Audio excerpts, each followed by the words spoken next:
सबसे पहले आपको घर के आस पड़ोस से कठिनाई शुरू हो जाएगी कि वो आदमी अब राजनीति में गया, अब पकने वो संघर्ष कर रहा है, लेकिन किसी को लगता है कि ये बहुत अपने आप को विकसित कर चुका है, परंतु वो उसके पीछे जो त्याग है, जो संघर्ष है, जो मेहनत है, वो उसको नहीं देख पाता है। तो घर से ही संघर्ष शुरू हो जाता है। घर से ही आपके पास फोरेन एफसी कितना था, आपके पास एमजी नरेगा कितना था, आपके पास कैपेक्स कितना था, आपके पास प्रधानमंत्री आवास योजना में क्या स्कीमें थी, वो नहीं कर पाए। क्यों कर रहे हैं? तो उस समय बीडीसी का चुनाव हुआ, हमारे माननीय जोगिंदर जी को भागवत से बीडीसी का मैंडेट दे दिया और वो नेशनल कॉन्फ्रेंस से आए थे। वो सुन रहे होंगे, वो भी सुनेंगे। वो नेशनल कॉन्फ्रेंस से आए थे, डायरेक्ट उनको मैंडेट दे दिया। हमने 15-15, 20-20 साल भाजपा में काम किया, लेकिन हमने कॉम्प्रोमाइज़ किया। हमने इसलिए कॉम्प्रोमाइज़ किया, हमने उस वक्त भी यही सोचा कि हम बीडीसी बनने के, एमएलए बनने के लिए राजनीति में नहीं, हम वैकल्पिक राजनीति देने के लिए। और इस वक्त यदि आवश्यकता है जोगिंदर जी को लाने की, तो हमें जिताना है। बहन श्रीमती जयरानी जी को राजनीति में उनका संपर्क नहीं था, किसी पद पर नहीं, बूथ का भी काम नहीं किया होगा उन्होंने। ये कोई उनकी बुराई नहीं मैं कर रहा, सच्चाई बता रहा हूँ। और राजनीति में होता क्या, जब सच बोलते वो बुरा लग जाता है, हो सके उनको बुरा लगे, लेकिन वो दिल से अगर बोलेंगे, अगर समझेंगे मेरी बात को, तो उनको सच लगेगा कि वो किसी भी राजनीतिक पद पर नहीं थे, ना वो बूथ के कोई कार्यकर्ता थे। यहाँ तक कि मैं कहता हूँ मेंबरशिप भी नहीं थी उनकी, लेकिन पार्टी ने तय किया कि उनको डीडीसी का मैंडेट देना है। हमने उनको सपोर्ट की, क्योंकि हमने सेक्रीफाइस किया। हमने ये सोचकर सेक्रीफाइस किया, नहीं, हमने हमारा लक्ष्य अपना कैंडिडेट को जिताना। क्योंकि जब आप 2029 में चुनाव लड़ने जाएंगे, तो 2029 में ऐसा तो नहीं होगा कि आपको तुरंत वोट मिल जाएंगे। उस समय भी आपको जमीन से पंचायतें जीतनी पड़ेंगी, उसके बाद आपको बीडीसी जीतने पड़ेंगे, आपको डीडीसी जीतने पड़ेंगे। जब वो पूरा तंत्र सशक्त होगा, मजबूत होगा, तब आप 2029 में कोई बड़ा चुनाव जीत सकते हैं। शक्ति जी को जितना मैं जानता हूँ और अच्छे से जानता हूँ, क्योंकि उनके साथ हमने काम किया है। शक्ति जी एक बहुत ईमानदार छोड़ी के रहता है, और जो उनका काम करने का तरीका है वो भी सेल्फ बेनिफिट नहीं है। मैं दावे के साथ कह सकता हूँ, निस्वार्थ भाव से अपना पैसा लगाते हैं। डोडा के अंदर जब तानाशाही चलती, जब डोडा के अंदर कहा जाता था कि आप हमें वोट दोगे तो तब भी हम जीते हैं, नहीं दोगे तो तब भी हम जीते, उस समय उन्होंने एक ऐसे समाज को विकल्प दिया कि नहीं, आपके साथ भी कोई खड़ा है। और आज हम कैसे कह सकते हैं कि वो अच्छी राजनीति नहीं कर रहे हैं, और नीचे टोली है वो उस प्रकार का काम नहीं कर पा रहे, क्योंकि वो निस्वार्थ में जुटे हुए हैं।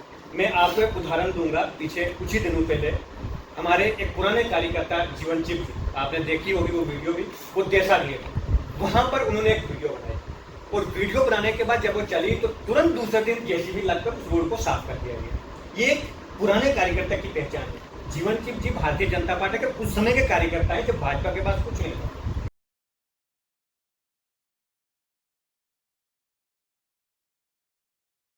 राजनीति में युवाओं की बढ़ती हिस्सेदारी कैसे?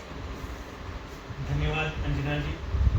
हम जिस प्रकार वर्तमान समय में आप किसी भी क्षेत्र में चला जाएं, युवा 21वीं सदी में जो युवाओं की राजनीति में बढ़ती हुई भागीदारी वो तेजी से चल रही है। इसमें सबसे बड़ी बात जो है, मोदी जी का जो एक विजन था राजनीति को लेकर कि किस प्रकार से पूरे देश की राजनीति बदलनी है, और जो पावर थी, पावर को डिसेंट्रलाइज करके एक व्यक्ति के पास ताकत ना हो, निचले स्तर तक ताकत पहुंचे। जिस प्रकार आपने देखना पंचायत राज एक्ट को मोदी जी ने सशक्त किया, मजबूत किया, उसमें भी युवाओं ने भागीदारी ली, और कई लोग पंच और सरपंच बीडीसी जीत कर आए। और जब पंचायत राज सिस्टम को लागू किया, उसके बाद युवाओं ने एक विकल्प देखा कि हम समाज को सुधारने के लिए और समाज में अच्छा काम करने के लिए, सरकार की स्कीमें जमीन तक पहुंचाने के लिए नई सोच लेकर आएंगे। ये युवाओं के लिए, युवाओं के मन में जो ये एक अच्छा क्रांति लाई, और जो समाज के लिए भी बहुत महत्वपूर्ण रहा कि एक नई सोच समाज में पैदा हुई, युवाओं ने उसमें भागीदारी दी। और इस समय भी तेजी के साथ युवा जो है, जितने भी लोग हैं, वो राजनीति में भाग लेना चाहते हैं, और ये समाज के लिए, हम सब के लिए, देश के लिए एक अच्छी बात है। आपको राजनीति में आने के लिए किसने प्रेरित किया? जब हम गवर्नमेंट डिग्री कॉलेज डोडा में, मैं यहाँ पर अपनी एजुकेशन हासिल कर रहा था 2010 में, तो उस समय माननीय अटल बिहारी वाजपेयी जी, सुषमा स्वराज जी, हमारे लाल कृष्ण आडवाणी जी जैसे लोग जो प्रेरणा से पूरे देश के लिए, पूरे समाज के लिए, और जिनका राजनीति में जिस प्रकार उन्होंने विकल्प दिया था कि हमने सत्ता के लिए नहीं, कुर्सी के लिए नहीं, परंतु एक समाज को वैकल्पिक राजनीति देनी है। और यदि आप निचले स्तर पर देखेंगे, आप डोडा की ही बात करें, स्वर्गीय संतोष ठाकुर जी, जयकृष्ण कोतवाल जी, ऐसे लोग, स्वर्गीय संतोष ठाकुर जी उस समय वकील थे, बहुत अच्छे पढ़े लिखे थे, उन्होंने नौकरी नहीं हासिल की, और वो किसी कुर्सी तक नहीं है। उन्होंने क्या किया कि हमने समाज को एक विकल्प देना है, हम एक विकल्प देंगे जिससे उस समय की कांग्रेस व जो सरकारें थी, जो केवल परिवारवाद तक सीमित थी, एक वर्ग तक सीमित थी, उस समय अपना बलिदान तक दे दिया, परंतु एक वैकल्पिक राजनीति समाज को देने के लिए उन्होंने पीछे कदम नहीं हटाया। जब हम यहाँ डोडा में आए तो हमने ऐसे महापुरुषों को पढ़ा, चाहे अटल जी हो, चाहे अडवाणी जी हो, चाहे नीचे जो लोग स्वर्गीय संतोष ठाकुर जी हो, ऐसे अनेकों लोग जिन्होंने संघर्ष किया कि हमने एक ऐसा विकल्प देना है जिससे आने वाले समय में जो लोग होंगे वो राजनीति में भाग लेंगे। नहीं तो क्या होता था, ऊपर से लेकर नीचे तक कुछ ही परिवार जो थे वो राजनीति करते थे। वहां से एक जो अंग्रेजों के बाद, अंग्रेजी शासन के बाद एक जो राज का तंत्र था वो कुछ लोगों तक सीमित था, जैसे कुछ राजे थे, महाराजे थे, परंतु आज़ादी के बाद भी उसी प्रकार का सिस्टम चलता था।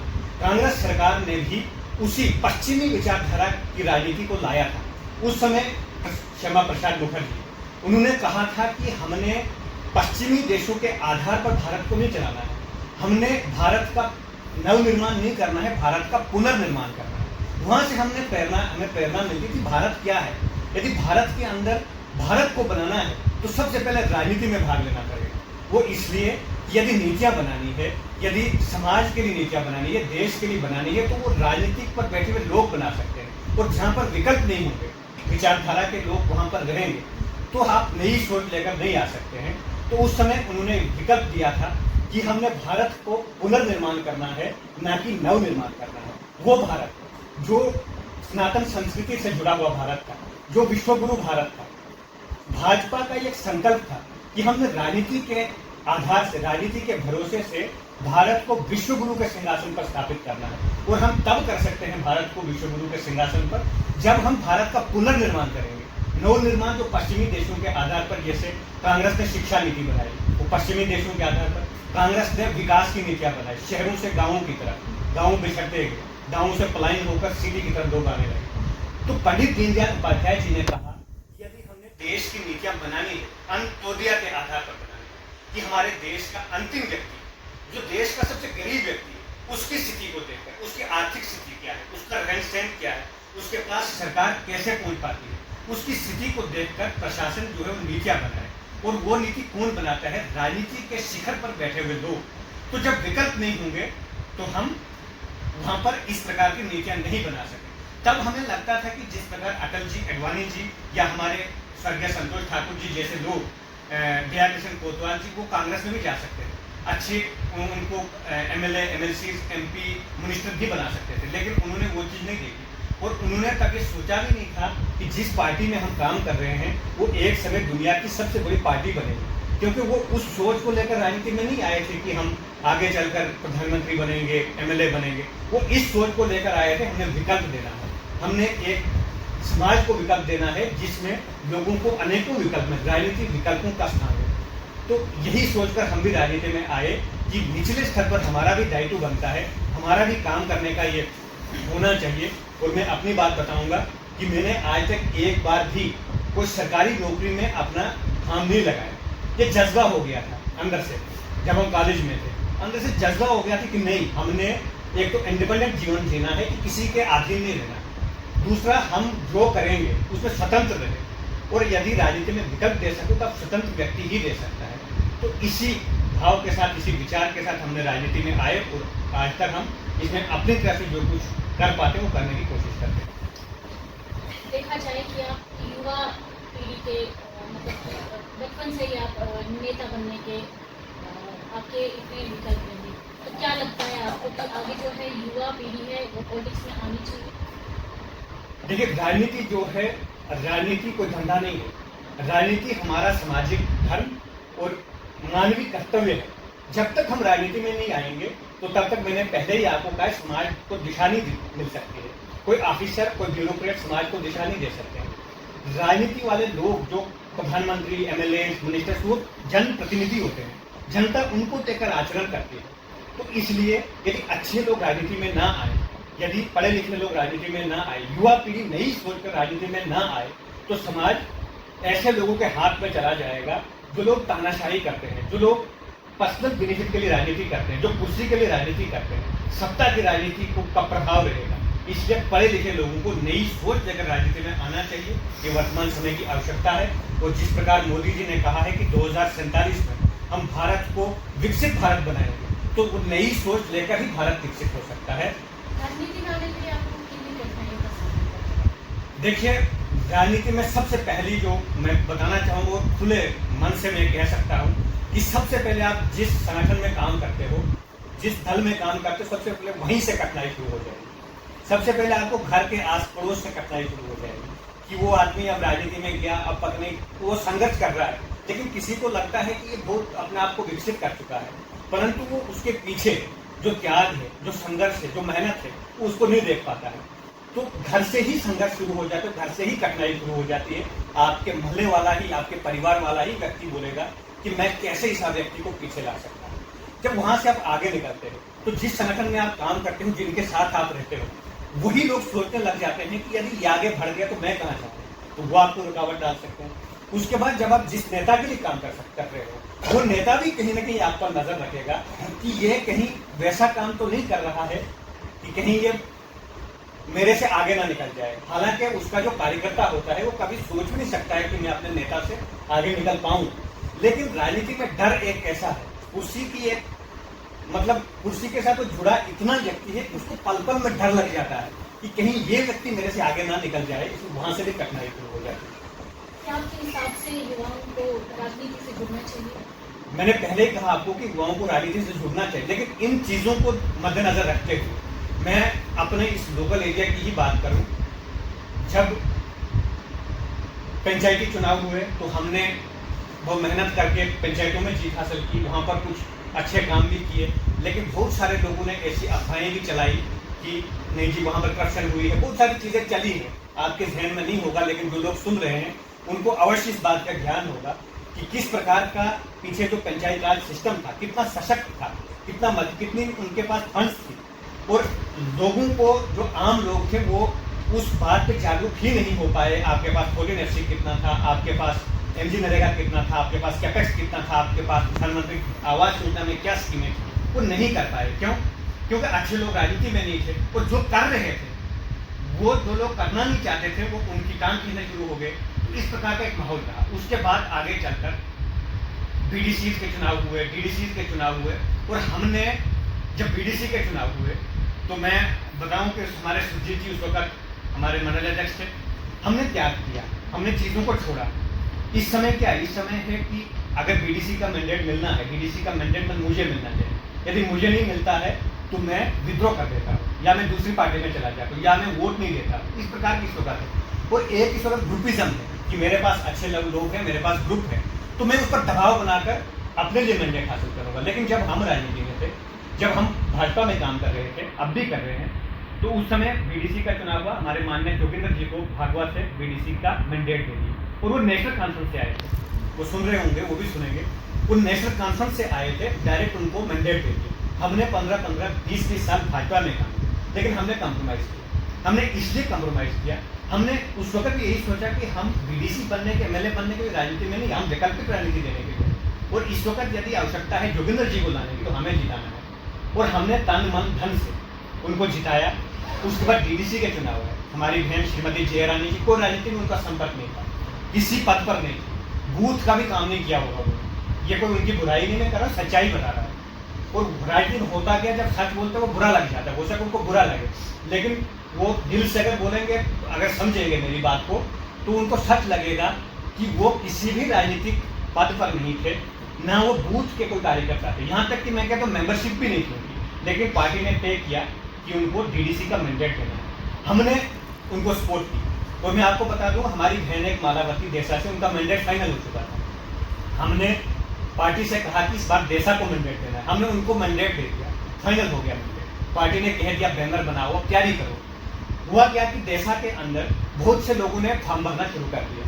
हमें लगा, हमने मालावती जी को बोला कि आप हमारी बहन हो, आप इतना सेक्रीफाइस करना चाहिए आपको कि हमारे ही क्षेत्र से 3-4 लोग कंटेस्ट कर रहे हैं, तो अब आपको पीछे हटना होगा, क्योंकि यदि आप लड़ेंगे तो देशा के वोट बच जाएंगे और भागवा के वोट किसी दूसरी पार्टी में जाएंगे, हम सीट हार सकते हैं। हमने वहाँ भी सेक्रीफाइस किया, उनको कहा कि आप बैठो, हम आप मैंडेट वापस दो। हमने श्रीमती जया रानी जी को फोन किया और उनको मैंडेट दिलाया। क्यों दिलाया? क्योंकि हमने सेक्रीफाइस, हमने ये सोचकर सेक्रीफाइस किया, नहीं हमने हमारा लक्ष्य अपना कैंडिडेट को जिताना, और हमने जिताया। और मैं एक आश्चर्यजनक आपको बात बताऊंगा, वही श्रीमती जयरानी जी जब एमएलए के चुनाव हुए 2024 में, तो हमारा पार्टी के अंदर कुछ मतभेद था, कुछ ऊपर नीचे घर में होता है, हमारा मतभेद था, तो वो हमारे गांव में आई, हमने सेक्रीफाइस किया, हमने सारा उनको सपोर्ट की, और उनको अगर इतनी ईमानदारी होगी, उनको पता भी होगा कि जिताने में भी हमारा कितना योगदान होगा। जब वो चुनाव हुआ, चुनाव के समय वो हमारे गांव में आई, तो हमारे घर में वो नहीं आई। उनको लगा कि रामप्रसाद ठाकुर जो है शायद पार्टी के खिलाफ है, पता नहीं क्या है, उनकी वजह से शायद पार्टी हार जाएगी, वो दूसरे घर में गई।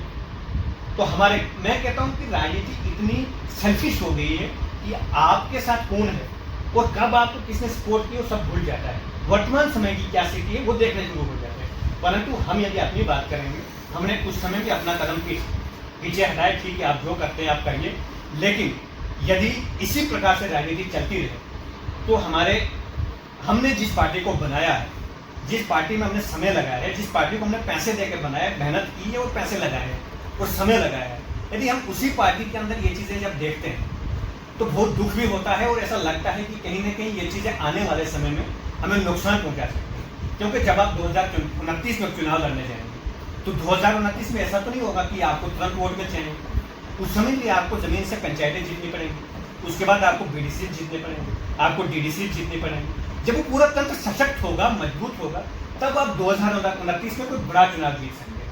यदि आपके नीचे जो ये सारा तंत्र है, आप आपस की लड़ाई में, आपस के मतभेद में, एक दूसरे के साथ इस प्रकार का व्यवहार करने में आप अपने ही घर के अंदर फूट डाल दोगे, तो 2029 में मुझे नहीं लगता कि आप चुनाव जीत सकते हैं। क्योंकि जब बीडीसी डीडीसी जो पंचायतों के चुनाव होंगे तब आपके पास बहुत बुरी चुनौती होगी। हमने जो जीते हैं चुनाव पीछे, ये तीनों स्तर के चुनाव हमने जीते हैं और वो हम जानते हैं हमने कैसे जीते हैं। हमने बाहर से उठाए लोगों को जिताया है, खुद सेक्रीफाइस किया है।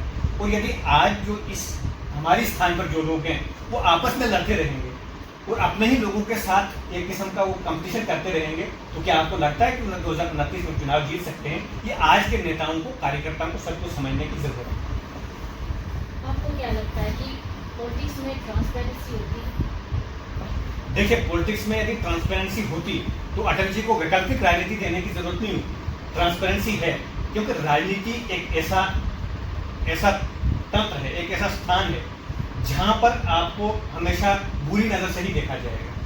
जैसे वो IAS दिव्य कीर्ति जी ने भी मैं उनका सुन रहा था, उन्होंने बोला था कि नेता बनना सबसे बड़ा टफ है, क्योंकि उसके ऊपर नज़र होती नहीं, उसने खा लिया, वो जेब का भी खर्चेगा तो वो बोलेंगे कि नहीं इसने वहाँ से लूट के हमें दिया है। तो बहुत बड़ा ये एक मतलब टफ काम है। लेकिन ट्रांसपेरेंसी कहाँ से होगी? ट्रांसपेरेंसी तब होगी जब नई सोच आएगी, जब नए लोग आएंगे, जब सेक्रीफाइस देने वाले लोग आए, जो कुर्सी चाहने वाले लोग नहीं आएंगे, जो ये आएंगे हमने मिल बैठ के इस सिस्टम तक जाना है, हमने मिल बैठ के उस सीट को जीतना है, उस लक्ष्य को हासिल करना है। जब स्वार्थ आ जाएगा तो ट्रांसपेरेंसी नहीं रहेगी, जब निस्वार्थ राजनीति होगी वहाँ पर ट्रांसपेरेंसी होगी।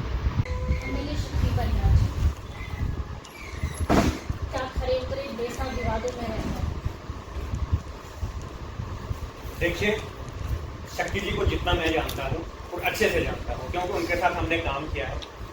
शक्ति जी एक बहुत ईमानदार छवि के रहता है और जो उनका काम करने का तरीका है वो भी सेल्फ बेनिफिट नहीं है। मैं दावे के साथ कह सकता हूँ, निस्वार्थ भाव से अपने पैसा लगाते हैं और विकास उनका एक लक्ष्य होता है।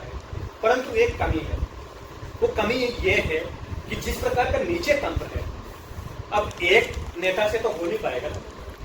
शक्ति जी की ईमानदारी में, शक्ति जी के काम करने की शैली में किसी प्रकार का संदेह नहीं है और कोई व्यक्ति नहीं बता सकता है कि उनके अंदर ईमानदारी नहीं है। और उन्होंने वैकल्पिक राजनीति का उदाहरण वो भी डोडा के अंदर जब तानाशाही चली, जब डोडा के अंदर कहा जाता था कि आप हमें वोट दोगे तो तब भी हम जीते हैं, नहीं दोगे तो तब भी हम जीते हैं, उस समय उन्होंने एक ऐसे समाज को विकल्प दिया कि नहीं आपके साथ भी कोई खड़ा है। और आज हम कैसे कह सकते हैं कि वो अच्छी राजनीति नहीं कर रहे हैं। और विकास की दृष्टि से भी यदि आप देखेंगे तो उन्होंने ऐसे काम करके दिखाए। जब मैं विस्तारित था 2016-17 में, तो डोडा कॉन्स्टिट्यूंसी के अंदर कोई ऐसी पंचायत नहीं थी जहां हम नहीं थे।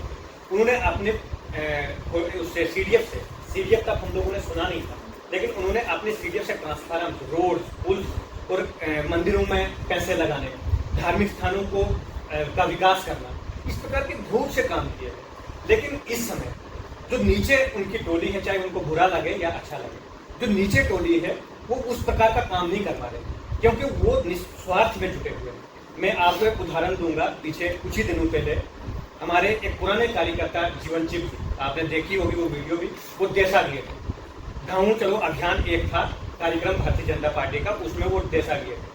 केई हाई सेकेंडरी जो मेन बाजार है वहां पर उन्होंने एक वीडियो बनाई, और वीडियो बनाने के बाद जब वो चली तो तुरंत दूसरे दिन जेसीबी लगकर उस रोड को साफ कर दिया गया।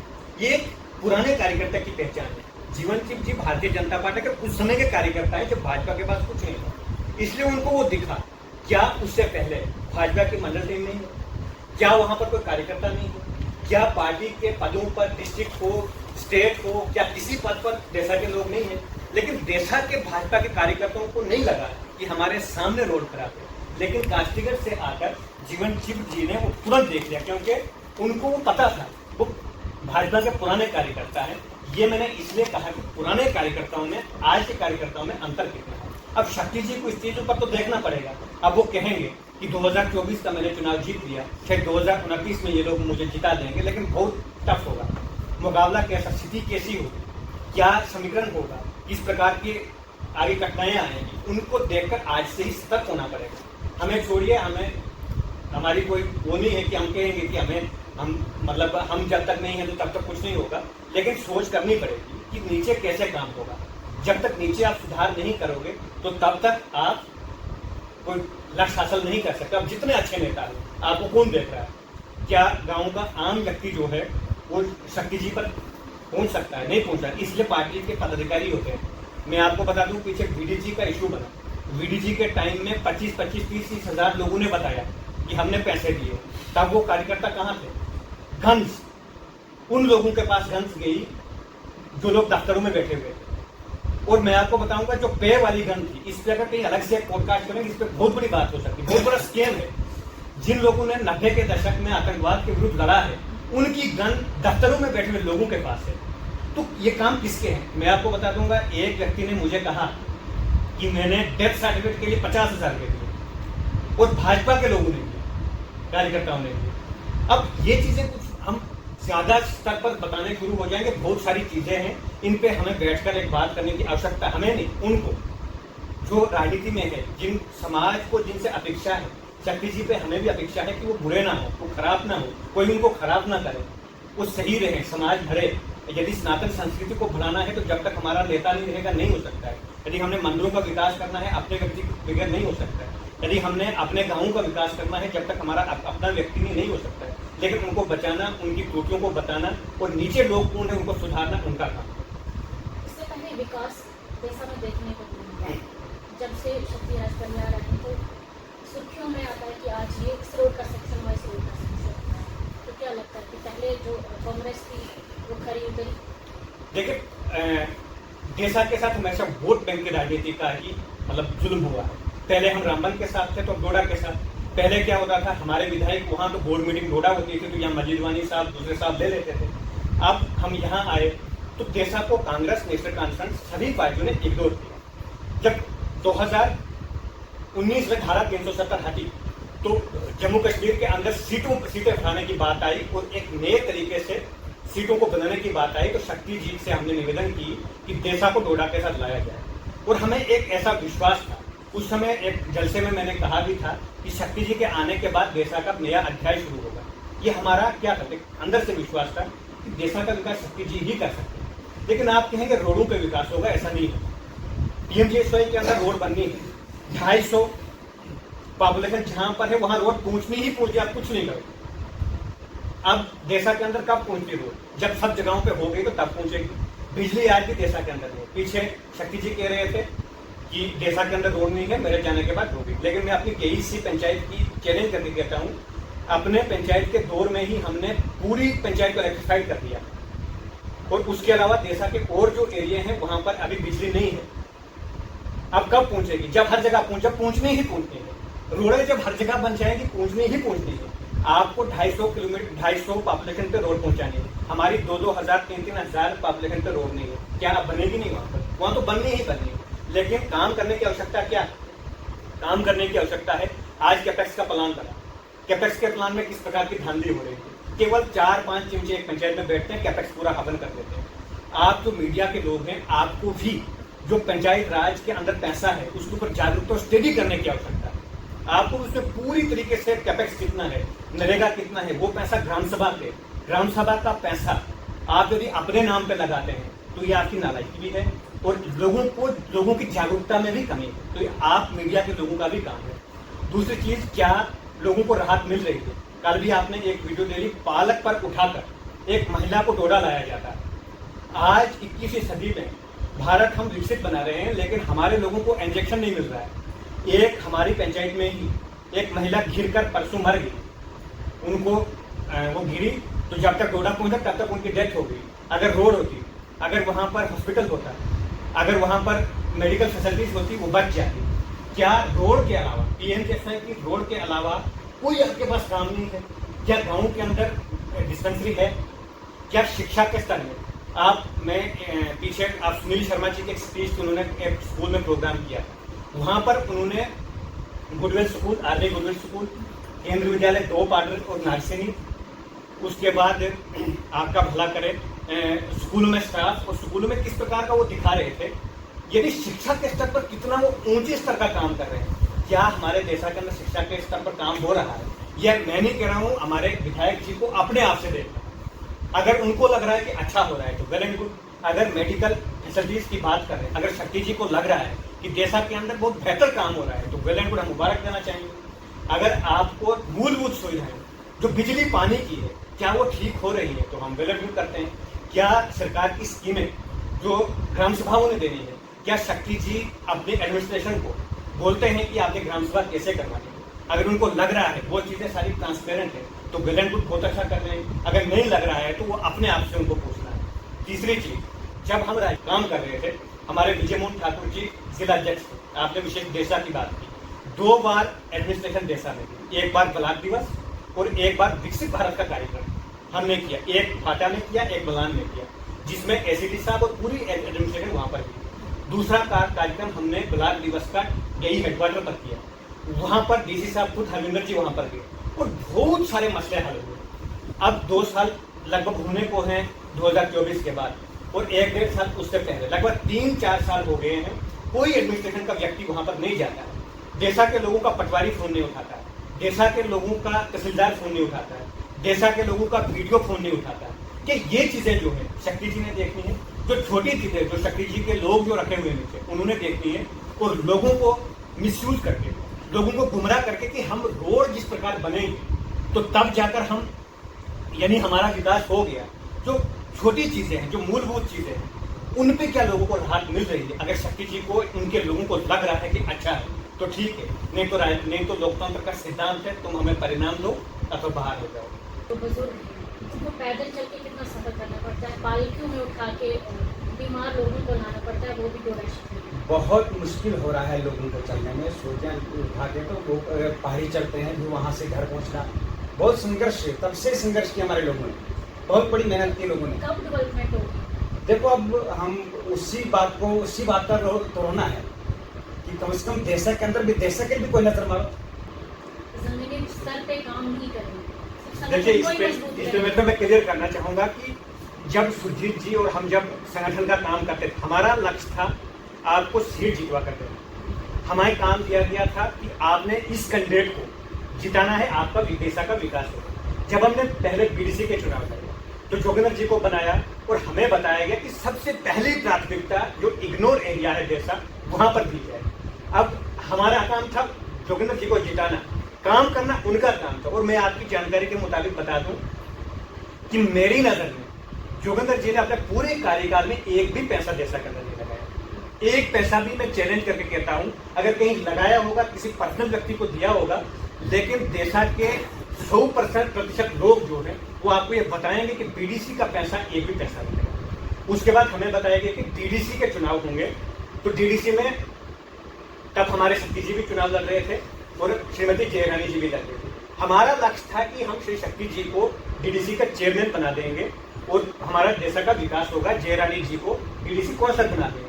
हमने जिताया, हमने सेक्रीफाइस किया, मैंने आपको पहले ही बताया। क्या देखकर कि हम अपनी सीटों के चक्कर में ना पड़े, खुद की कुर्सी ना देखें, हम दूसरे को जिता दें, लेकिन उनसे ये कमिटमेंट करवाएं कि आप देश का विकास करें। हमने जिताया, उन्होंने किया काम, पर्सनल काम किए होंगे, मेरे भी किए होंगे, और के भी किए होंगे, CSC बनाए होंगे, पक्का पात के बनाए, वो तो पंचायतों के काम। लेकिन बड़ा काम जो था, कभी ये लोग कभी सेक्रेटरी नहीं गए, कभी डायरेक्टर ऑफिस नहीं गए, कभी डॉक्टर जतिंद्र सिंह जी के पास नहीं गए कि हमारे फलाने एरिया में मेडिकल फैसिलिटीज नहीं है, रोड नहीं है। जाना इन लोगों ने था, हमने तो नंगे रहकर जेब में पैसा नहीं रखना था, प्रचार करके पार्टी को लेके जाना। उसके बाद हमने डॉक्टर जतिंद्र सिंह जी को जिताया 2024 में, फिर से, पहले की तो बात बताऊंगा ही, 2024 में फिर से जिताया। और हमने तब कार्यक्रम किया, सुरजीत जी, मैं और हमारे विजय मोहन ठाकुर जी, उस समय हमने तय किया कि हमेशा कार्यक्रम जो बड़े मंत्री का होता है नीचे KE में होता है। हमने कहा कि हम अपर देश, जो ऊपर वाला देश है, वहाँ पर डॉक्टर जतिंद्र सिंह जी का कार्यक्रम करेंगे, उनको दिखाएंगे कि इतनी आबादी जो हो इग्नोर।